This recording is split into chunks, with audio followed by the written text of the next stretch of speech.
mengikuti dan menyertai Tuhan Yesus.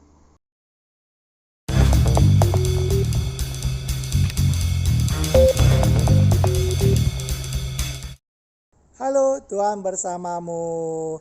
Selamat jumpa kembali dengan cuap-cuap kawam Katolik awam. Apa kabar Bapak dan Ibu, kakak dan adik, saudara-saudara, teman-teman dan rekan-rekan semua?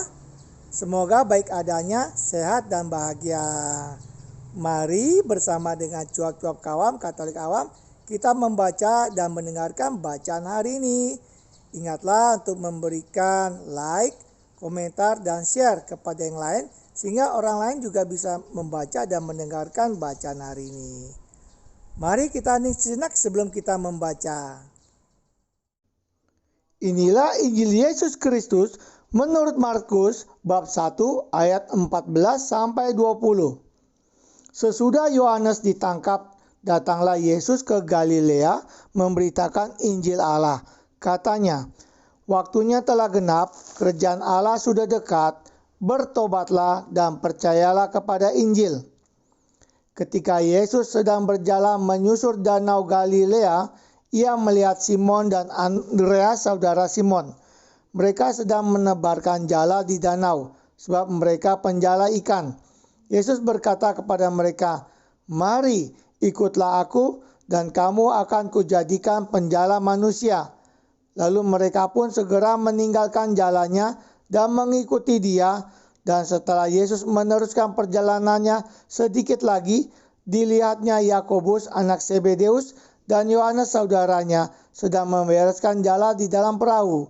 Yesus segera memanggil mereka dan mereka meninggalkan ayahnya Zebedeus di dalam perahu bersama orang-orang upahannya lalu mengikuti dia.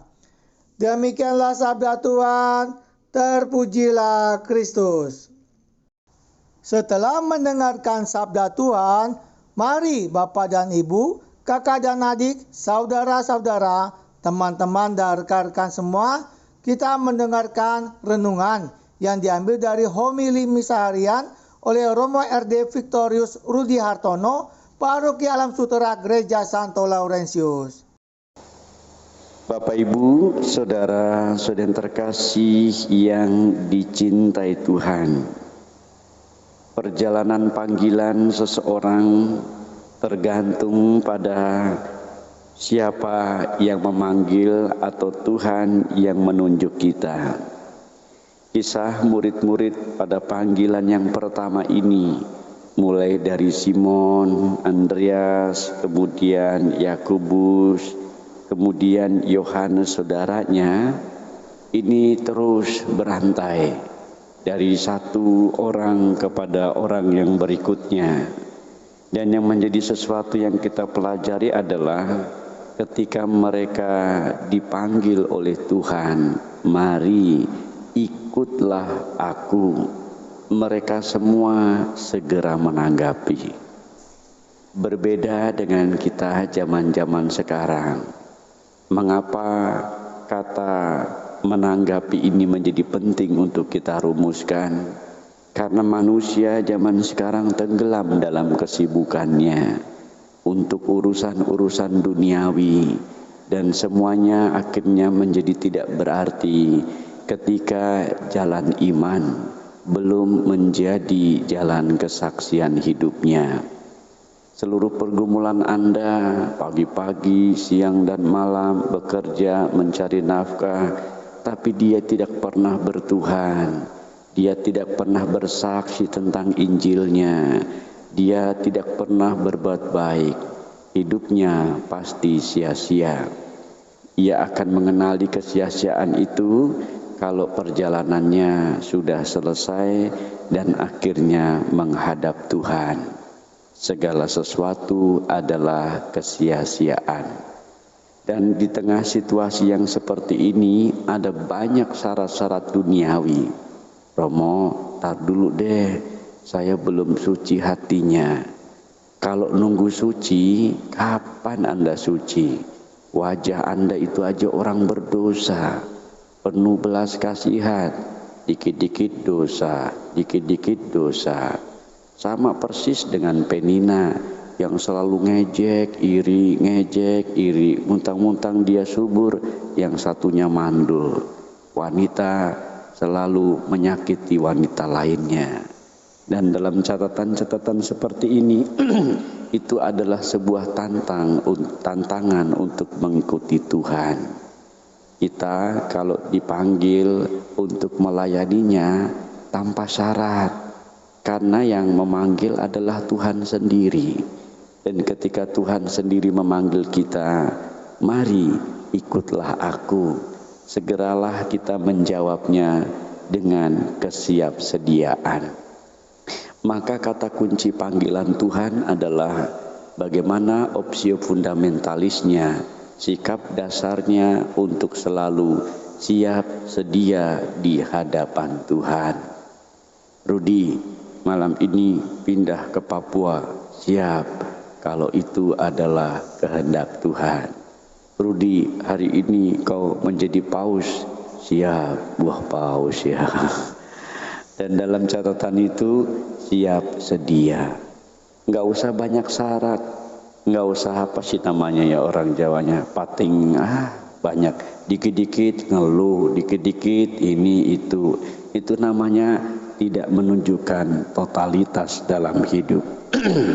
Maka dalam catatan ini pengalaman Simon, pengalaman Yakobus, pengalaman Yohanes saudaranya adalah sebuah kesiapsediaan untuk mengikuti Tuhan.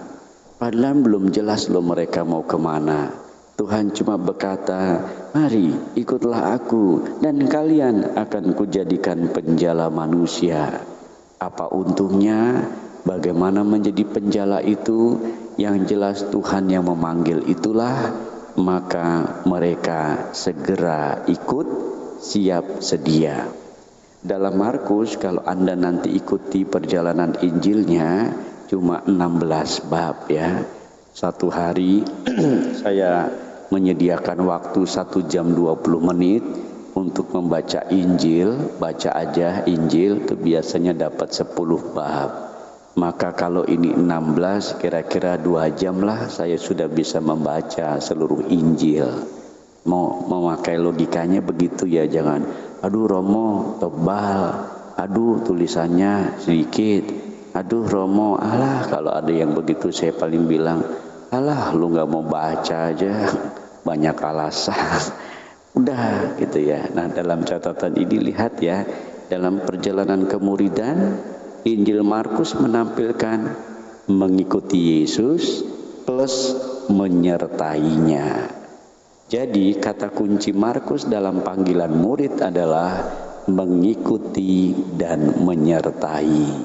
Apa yang sungguh kita alami dalam panggilan, seharusnya Anda juga sedemikian. Anda itu dipanggil oleh Tuhan dan diharapkan menyertai Tuhan kemanapun Anda pergi. Menjadi ibu rumah tangga, bersaksilah jadi ibu yang baik bagi anak-anak. Banyak kali kasus-kasus keluarga menampilkan sisi yang lain dari sosok ibu. Nah, kalau berani bisa jadi ibu yang baik, di sana kesucian. Jadi suami yang baik juga demikian. Susah loh jadi suami yang baik, bapak yang baik, nahkoda yang baik. Karena bapak keluarga di Indonesia itu menjadi penting ya, menjadi kepala keluarga. Bisa enggak menuntun keluarganya selamat bareng-bareng. Jangan bapaknya selamat, ibunya api penyucian, anaknya neraka, beda-beda. Nah, kalau demikian maka kebersamaan itu tidak muncul. Marilah saudara yang terkasih, kita mengikuti panggilan Tuhan. Kalau ingin kita renungkan dari sikap iman yang paling baik, bacaan pertama dari seorang Efraim namanya Elkana adalah amat bagus. Ia percaya sama Tuhan, tiap tahun punya kebiasaan berziarah dan hidupnya memang mengandalkan Tuhan. Meskipun kedua istrinya di sini berantem, tetapi dia tetap sabar dan teguh dan menyemangati orang-orang yang disakitinya. Mari saudara yang terkasih, mengikuti Elkana, kita juga ingin tetap mengandalkan Tuhan. Tuhan memberkati. Amin. Tuhan bersamamu. Terima kasih Bapak dan Ibu, kakak dan adik, saudara-saudara, teman-teman dan rekan-rekan semua yang telah ikut membaca dan mendengarkan bacaan hari ini. Ingatlah untuk memberikan like, komentar, dan share kepada yang lain sehingga mereka dapat membaca dan mendengarkan juga serta mendapatkan berkat belas kasih dari Tuhan. Sampai jumpa kembali dengan cuap-cuap kawam, Katolik awam. Salam sehat, sejahtera, dan bahagia. Tuhan memberkati.